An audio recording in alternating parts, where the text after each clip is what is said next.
Hi,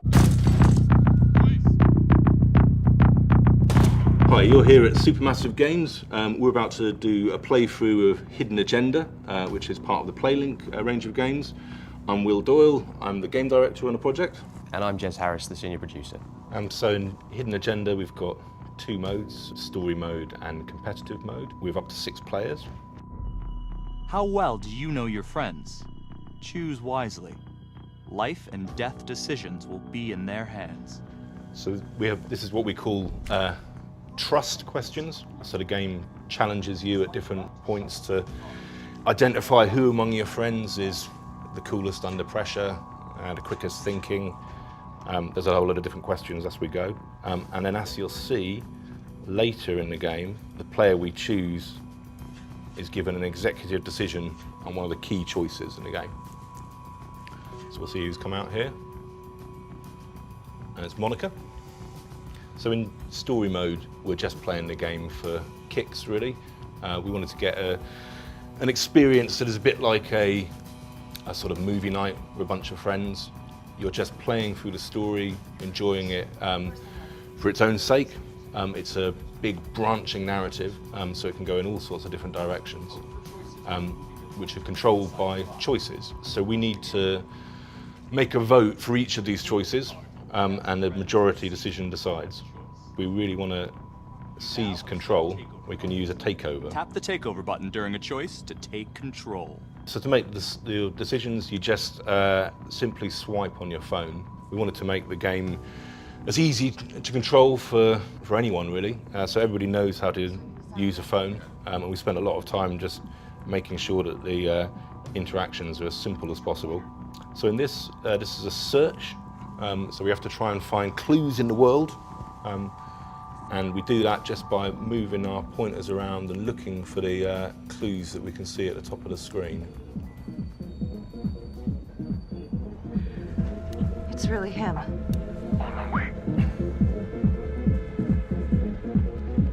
So this is the star of our show, Becky Marnie. At this stage, she's just a beat cop.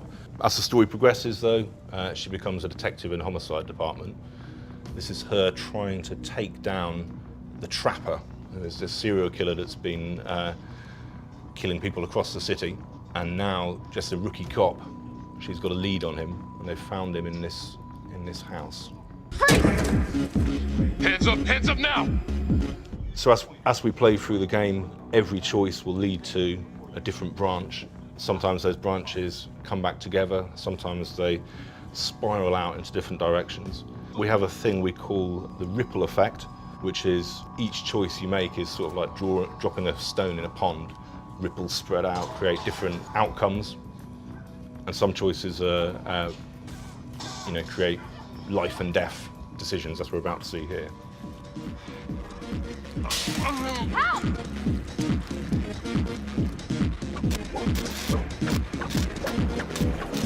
Okay, this decision is down to the friend you chose as coolest under pressure. It's going to be look after your own.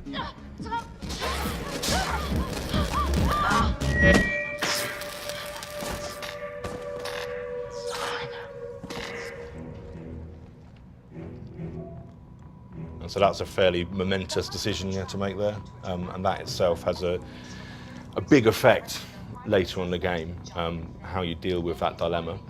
That dilemma, though, is in that one scene, only one outcome. You know, there's other routes we can take that mean we see something completely different. Wouldn't have seen that dilemma at all. And likewise with the shooting. Shooting is about a group decision again, so it's combat. It's up to the entire group to say, yes, you know what, we're going to pull the trigger on this guy. And if you don't all pull the trigger, then you'll go down a different branch because you won't have shot, and something else will play out entirely.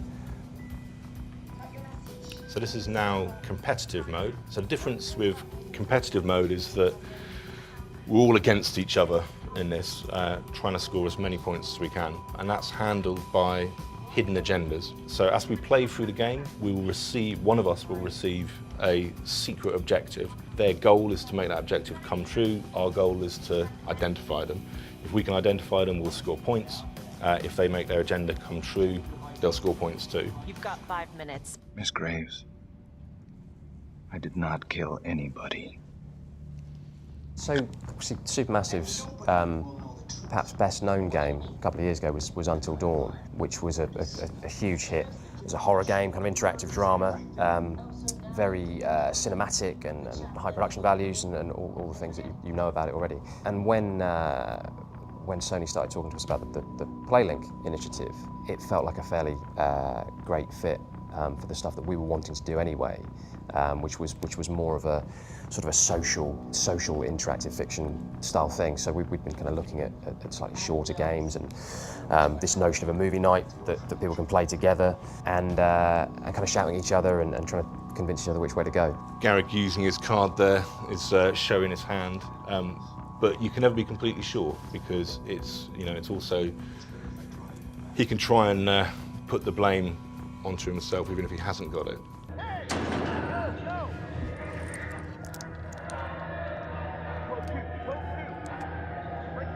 Hey! What's going on?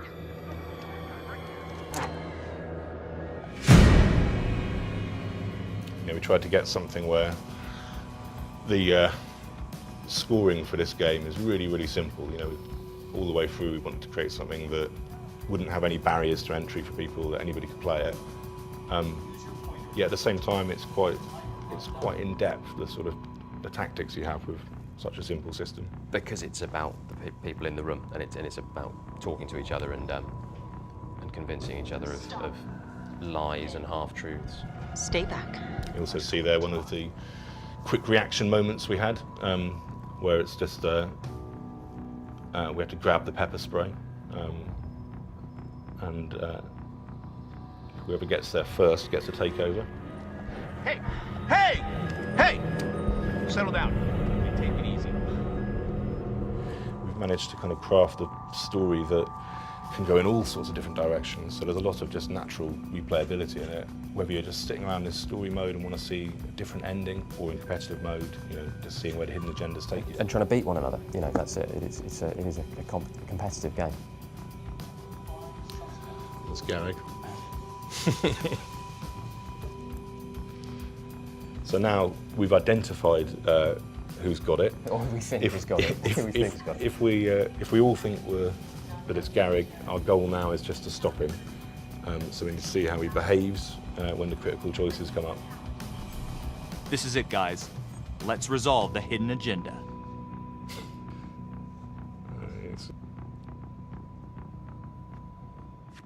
Lana, I'm sorry. It's thin soup. You're on your own here, so go to the judge and see what he says. Please, Felicity. I'll talk to the police about Adam Jones. Maybe they'll find something, I don't know. But that's all I can do. Thank you. Monica. Unlucky. You weren't identified, but you couldn't complete your agenda. So as we play through the game, we get kind of more hidden agendas coming up. In each time, it's not always the same hidden agenda, so we don't know always what the goal is going to be. It'll be different all the time, and it's kind of back-to-back hidden agendas all the way through the game. So there you go. Thanks for watching. I hope you enjoyed it, and keep an eye out for Hidden Agenda coming soon.